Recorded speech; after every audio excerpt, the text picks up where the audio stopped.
Hello students, welcome to our channel. जैसा कि आपको पता है, अपन प्रतियोगी परीक्षाओं के लिए निरंतर पाठ्यक्रम चालू है, अपना पढ़ाई चालू है, स्टडी। तो उस सीरीज़ को आगे बढ़ाते हुए अब अपन बहुत ही इंपॉर्टेंट एक सब्जेक्ट है स्टैटिक जीके, उस पर अपन अब पढ़ाई करेंगे। तो स्टैटिक जीके मैं क्यों इंपॉर्टेंट बोल रहा हूँ आप ये समझ लीजिए। जैसे कोई एग्जाम है उसमें 30 नंबर का स्टैटिक आता है और कोई एग्जाम है जिसमें 50 नंबर का स्टैटिक जीके आता है। तो 30 नंबर का कोई जीके आता है, सिर्फ जीके में सब है, करंट अफेयर है, हिस्ट्री है, ज्योग्राफी है और कॉन्स्टिट्यूशन है। तो 30 नंबर के इसमें स्टैटिक जीके का पोर्शन आप मान लो 15 से 20 नंबर, 20 नंबर मान लिए, ठीक है। 20 नंबर में आपको दो चीज़ें मिक्स मिलेगी, एक तो स्टैटिक जीके और प्लस करंट अफेयर।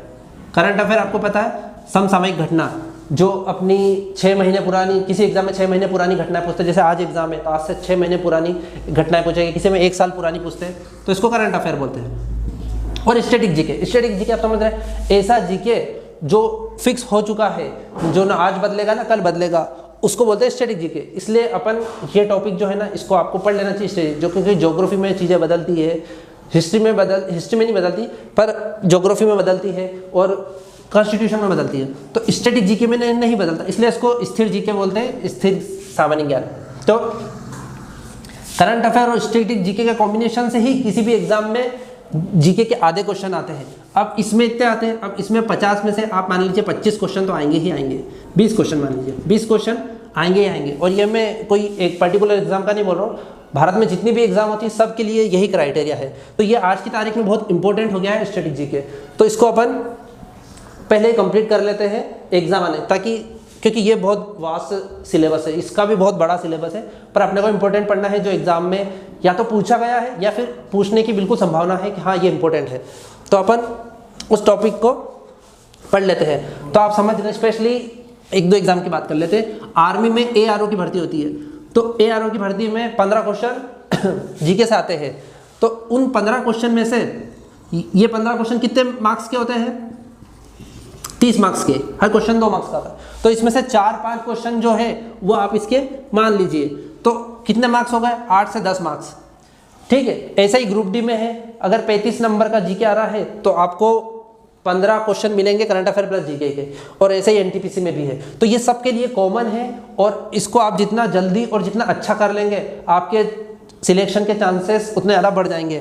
ये आप जब पढ़ लेंगे ना इस चीज़ को और एग्जाम देंगे और प्रैक्टिस सेट भी देंगे ना, तब आप खुद इसके क्वेश्चन आप आजकल बहुत ज़्यादा पूछने लग गए इस चीज़ को।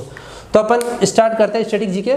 स्टैटिक जीके में अपन पहले विज्ञान और प्रौद्योगिकी से क्वेश्चन उठाएंगे। विज्ञान से कैसे, कि जो विज्ञान से रिलेटेड है, जैसे कि अंतरिक्ष केंद्र और परमाणु केंद्र, ये कब स्थापना हुई, किन्होंने बनाया, तो ये सारा इसमें स्टैटिक जीके में अपन कवर करेंगे। तो अपन पहले स्टार्ट करते हैं अपना पोर्शन, ठीक है। विज्ञान और प्रौद्योगिकी में तो अब बात आती है कि भारत में अंतरिक्ष अनुसंधान केंद्र जो रहते हैं, इनकी शुरुआत कब हुई, किसने सुझाव दिया, किसके सुझाव से समिति बनी। तो सबसे पहला और सबसे बड़ा नाम आता है डॉक्टर विक्रम साराभाई।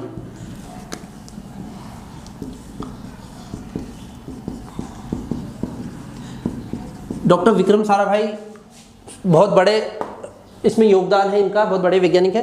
तो इनके सुझाव पे और इनकी सहमति से ही 1962 में, मतलब आज़ादी के 15 साल बाद अपने यहाँ पर क्या शुरू हुआ था? भारतीय राष्ट्रीय अनुसंधान अंतरिक्ष, भारतीय राष्ट्रीय अंतरिक्ष, भारतीय राष्ट्रीय अंतरिक्ष अनुसंधान समिति, ये इनके सुझाव से प्रस्तावित हुई थी, ठीक है। अब यही समिति आगे चलकर, मतलब 7 साल बाद ही 1969 में किसका रूप ले लेगी? इसरो का। इसरो आप सब इस नाम से परिचित होंगे, इंडियन स्पेस रिसर्च ऑर्गेनाइजेशन। क्या है इसका हिंदी में नाम? भारतीय अंतरिक्ष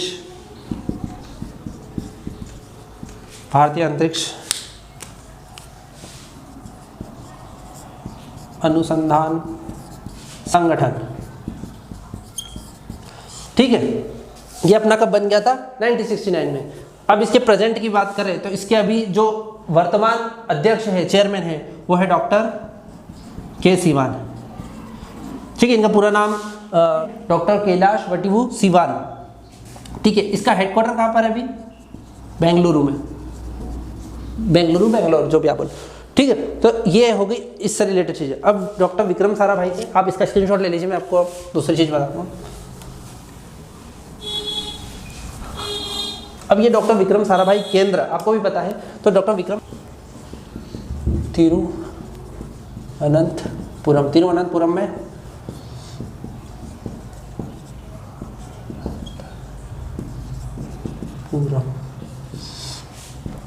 ठीक है, तिरुवनंतपुरम में अभी इनका एक केंद्र है। इस केंद्र में क्या होता है कि जितने भी अपने यान जो अंतरिक्ष में जाते हैं, उनको वो जिस यान के सहायता से जाते हैं, उनका यहाँ पर टेस्टिंग होती है, बनते हैं, और वो तो उनका नाम है, उनकी 4 श्रेणी, SLV, ASLV, PSLV और GSLV। ठीक है, अब इसका हिंदी में नाम बताता हूँ। Satellite launch vehicle. ठीक है, हिंदी में बोलते हैं इसको उपग्रह लॉन्च को प्रक्षेपण यान, उपग्रह प्रक्षेपण यान। ठीक है, अब इसमें सिर्फ इसका नाम में इंग्लिश में, बाकी ये तो सेम चलेगा। इसका है ऑगमेंटेड। ये मैं आपको क्यों बता रहा हूँ, क्योंकि इसका आपको फुल फॉर्म पूछा जा सकता है। ये आपको हिंदी में भी पूछ सकता है, वो इंग्लिश में भी पूछ सकता है। ज़्यादा चांसेस है इंग्लिश में पूछेगा, आपको पूछेगा SLV का फुल फॉर्म बताइए। ठीक है, तो ऑगमेंटेड है समर्थित। ठीक है, PSLV पे आते हैं। PSLV में P का मतलब है पोलर। ठीक है, पोलर ध्रुवीय सैटेलाइट लॉन्च व्हीकल, उपग्रह प्रक्षेपण यान। उसके बाद GSLV में G का मतलब है जियो सिंक्रोनस,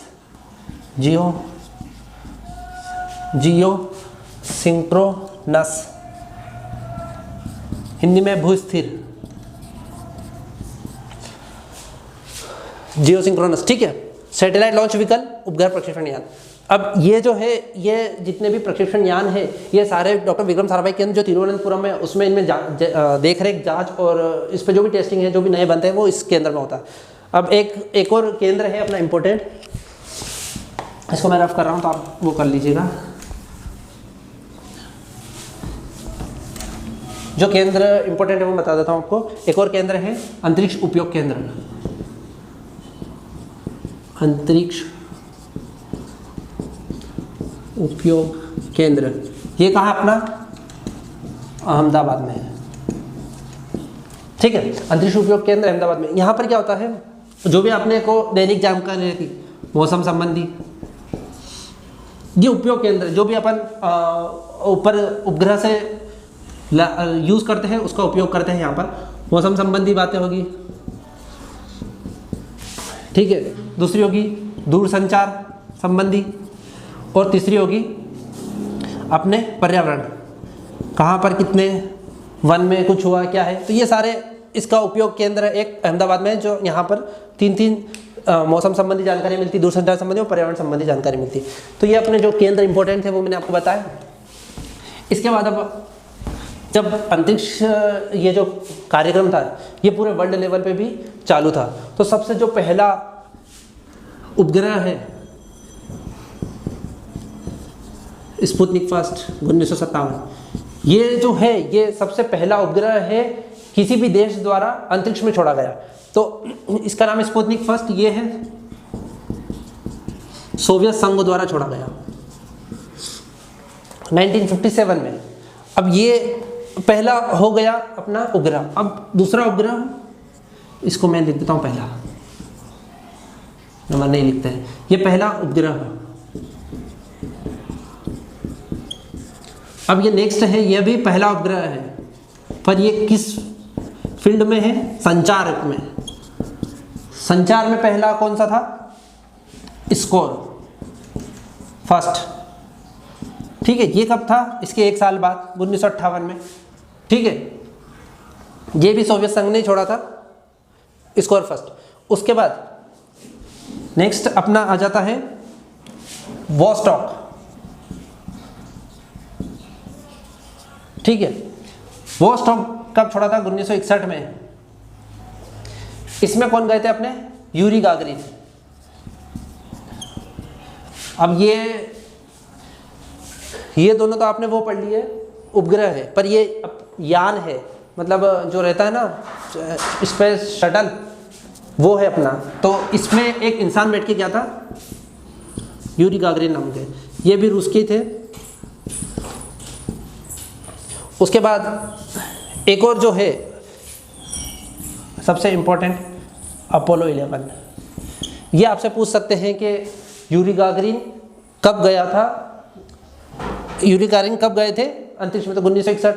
किस यान में गए थे? तो वोस्टॉक, ठीक है। अब एक अपोलो 11 ये था 1969 में। इसमें क्या हुआ था?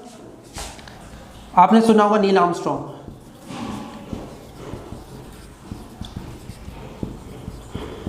ये चंद्रमा पर जाने वाले पहले व्यक्ति है, पहले व्यक्ति है,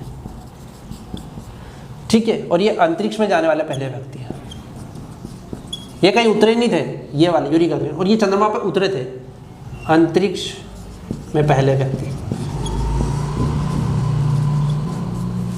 ठीक है। तो ये आपके कुछ 3-4 होते हैं, याद रखना। 2 उपग्रह और 2 यान है, इनमें इंसान गए थे और इसमें सिर्फ ये संचार के लिए भेजा गया था, स्कोर। तो आपने इसका स्क्रीनशॉट ले लेना। अब मैं इसका, अब इसमें अपने भारत ने भी, आप सबको नाम पता ही होगा भारत के उपग्रह का। भारत का एक फेमस उपग्रह अपना आर्यभट्ट, ठीक है। ये बना हुआ तो भारत का था, पर छोड़ा किसने था? सोवियत संघ ने।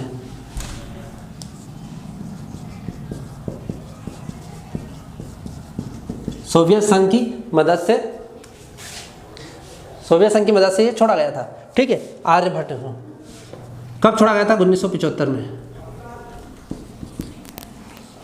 अब ये दूसरे देश की मदद से छोड़ा गया, पर पूरी तरह अपने देश में ही बना हुआ और अपने ही देश ने छोड़ा, उसका नाम है रोहिणी। ये छोड़ा 1980 में। ये स्वदेशी तकनीक, पूरा स्वदेशी है, बना भी उससे है। और ये 2 आपके इंपॉर्टेंट हो गए। इसके बाद आप इसका स्क्रीनशॉट ले लीजिए, मैं इसको रफ कर देता हूं। अब अपने भारत में क्या चालू होगा? एक कार्यक्रम चालू होगा उपग्रह संबंधी, जैसे एक इनसेट। इसका फुल फॉर्म क्या है? इंडियन सैटेलाइट, इंडियन सैटेलाइट, बस इंडियन सैटेलाइट प्रणाली सीरीज। ये एक श्रृंखला चालू होगी, प्रणाली चालू होगी, इसको बोलेंगे भारतीय उपग्रह प्रणाली। तो इस योजना के तहत, इस कार्यक्रम के तहत, इस प्रणाली के तहत भारत ने बहुत सारे उपग्रह छोड़े, और वो किसके लिए थे? संचार उपग्रह। इसमें बहुत सारे संचार उपग्रह थे और भारत का बहुत ही अच्छे से संचार हुआ, जैसे कि दूरदर्शन इसी प्रणाली के तहत आता है, ठीक है। तो भारत में जो एक बड़े लेवल पे जो संचार का हुआ, वो इस प्रणाली के तहत हुआ, इंडियन सैटेलाइट सीरीज, या बोल सकते हैं भारतीय उपग्रह प्रणाली। ये एक श्रृंखला है। उसके बाद एक और चालू करी थी भारत ने, IRS। इसकी है इंडियन रिमोट सेंसिंग सैटेलाइट। इसका जो है नाम हिंदी में, ये भारतीय दूर संवेदी उपग्रह प्रणाली। अब ये भी एक कार्यक्रम है, इसके तहत, इसमें तो आपको मैंने बता दिया कि संचार होता है, और अब इसका बता देता हूँ आपको। इसमें क्या क्या होता है? इसमें होगा आपका, इसमें प्राकृतिक संसाधनों जितने भी प्राकृतिक संसाधनों का, जितने भी प्राकृतिक संसाधन है इसमें पता लगाए जाएंगे। मतलब ज़मीन के अंदर कहाँ पर कौन सा प्राकृतिक संसाधन है, कहाँ गैस है, कहाँ मेटल है, ये सारे इसके थ्रू अपना एक प्रोग्राम चला था, इसके थ्रू पता करता। और मृदा जल वन, ये इस सैटेलाइट के थ्रू, इस प्रणाली के थ्रू, इसमें क्या होता था कि यहाँ पर इनकी देख रेख होती थी। ठीक है, कहाँ पर अपनी मिट्टी, कितना एरिया है अपना, कहाँ कितना एरिया कट चुका है हवा पानी से, कितना जल का एरिया है अपना, कौन सी नदी सिकुड़ रही है, कौन सी नदी में पानी कम हो रहा है, सब सैटेलाइट के थ्रू चेक किया होता है। कहाँ वन का कितना भाग है, कितना पहले बड़ा था अब कट के कितना हो गया, ये सब गवर्नमेंट जो है ना आराम से चेक कर लेती है ऊपर बैठे बैठे, ये सैटेलाइट के थ्रू। तो ये इस प्रणाली के थ्रू ये सारे सैटेलाइट इसमें छोड़े गए थे और इसका मेन उद्देश्य ये दोनों था। ठीक है, अब मैंने आपको ये दो बता दी। अब इसमें ये तो दोनों मैंने आपको सीरीज बताई है प्रणाली। अब मैं आपको उपग्रह के नाम बताता हूँ एक दो, जैसे कार्टोसैट है। ये उपग्रह किसके लिए फेमस है? मैपिंग के लिए। ठीक है, भारत में, अपने भारत को जहाँ भी मानचित्र की ज़रूरत पड़ती है कहीं भी, तो इसका उपयोग किया जाता है मैपिंग के लिए। ठीक है, उसके बाद एक होता है मैटसेट। मैट मतलब मेट्रोलॉजिकल और सेट मतलब सैटेलाइट। तो मेट्रोलॉजिकल मतलब मौसम संबंधी जितने भी अपने को जानकारियाँ मिलती है, जानकारी वो किसके थ्रू मिलती है? अपने मैटसेट उपग्रह के थ्रू। ये उपग्रह है, इस उपग्रह ये अपने को बताता है। तो ठीक है, एक कार्टोसैट हो गया, एक मैटसेट हो गया। अब एक जीसैट अभी एक इम्पोर्टेंट चल रहा है। क्यों इम्पोर्टेंट चल रहा है? क्योंकि ये संचार में बहुत उपयोगी है, और संचार में भी ये किस चीज़ पे? 5G पे। तो अपने को 5G का जितना भी अभी मिलेगा वो जीसैट के थ्रू मिलेगा। ये भी उपग्रह है। ठीक है, तो इसका आप स्क्रीनशॉट ले लीजिए। अब नॉर्मल 2-3 अपने चीज़ डिस्कस कर लेते हैं। देखिए, भारत के पहले व्यक्ति जो अंतरिक्ष में गए तो वो है राकेश शर्मा जी। ठीक है, रूस सोवियत संघ ने इनको भेजा था। ठीक है, ये कब गए थे? 1984 में। ठीक है, इनसे इंदिरा गांधी जी इस टाइम अपने यहाँ प्रधानमंत्री थे, तो उन्होंने इनसे बात भी की थी फ़ोन पे जब ये अंतरिक्ष में थे कि कैसा दिख रहा है वहाँ से अपना भारत। तो उन्होंने एक लाइन बोली थी, सारे जहाँ से अच्छा हिंदुस्तान हमारा। तो ये कभी बाई चांस पूछ भी ले, आपको एडिशनल चीज़ बताई मैंने। और एक अपने महिला में सबसे पहले गई है कल्पना चावला। तो कल्पना चावला ये कब गए? 2003 में। पर एक दुखद चीज़ है कि इनका आते टाइम जो यान था वो क्रैश हो गया था हवा में ही ऊपर ही, जैसे ये अर्थ के ऑर्बिट में आए थे। तो और बाकी ये सफल आ गए थे। तो ये दोनों के बाद अपना अब एक दो चीज़ और मैं आपको बता देता हूँ। अब अपने यहाँ पर चंद्रयान है। चंद्रयान मतलब चंद्रमा के स्टडी के लिए अपन ने एक सीरीज चालू करी थी भारत ने। ठीक है, तो उसको चंद्रयान सीरीज बोलते थे। तो इसमें दो छोड़े गए, चंद्रयान 1 और चंद्रयान 2। चंद्रयान 1 जो था वो 2008 में प्रक्षेपित किया गया था, और चंद्रयान 2 जो अभी लेटेस्ट में गया था 2019, इसमें लैंडर, रोवर, लैंडर का नाम क्या था? विक्रम, और रोवर क्या था? प्रज्ञान। ये 2019 में, पर ये सफल नहीं हो पाया था क्योंकि जो लैंडर थी उसकी हार्ड लैंडिंग हो गई थी। मतलब वो जिस सॉफ्ट लैंडिंग करवाना था, धीरे से जाना था, वो नहीं हुआ था, और जल्दी थोड़ा स्पीड से चला गया था, जिसके कारण इसकी ये सफल नहीं हुआ था।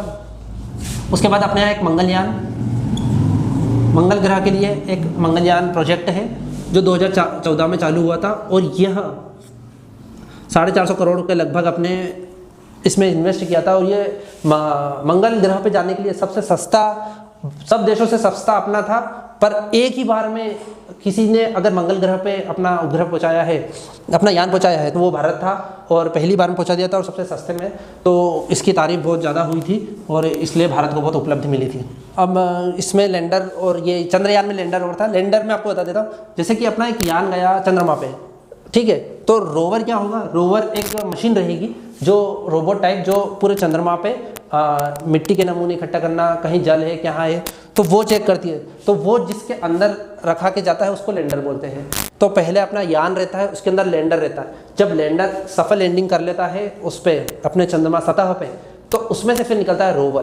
पर बदकिस्मती से अनफॉर्चुनेटली इसने ये सफलतापूर्वक नहीं पहुंचा, इसी के कारण ये अपना काम नहीं कर पाया। तो अपने विज्ञान और प्रौद्योगिकी में अभी अपना विज्ञान में ये टॉपिक हुआ है, तो ये बहुत इंपॉर्टेंट है। इनके सन और जो मैंने बताया वो इंपॉर्टेंट है। तो अगली अपनी जो क्लास होगी इसमें अपन आगे कंटिन्यू करेंगे और इस सीरीज़ को अब अपन कंटिन्यू रखेंगे। तो thank you so much students. और अगर आपको इन्फॉर्मेटिव लगी वीडियो तो प्लीज़ लाइक शेयर सब्सक्राइब कर देना। Thank you so much.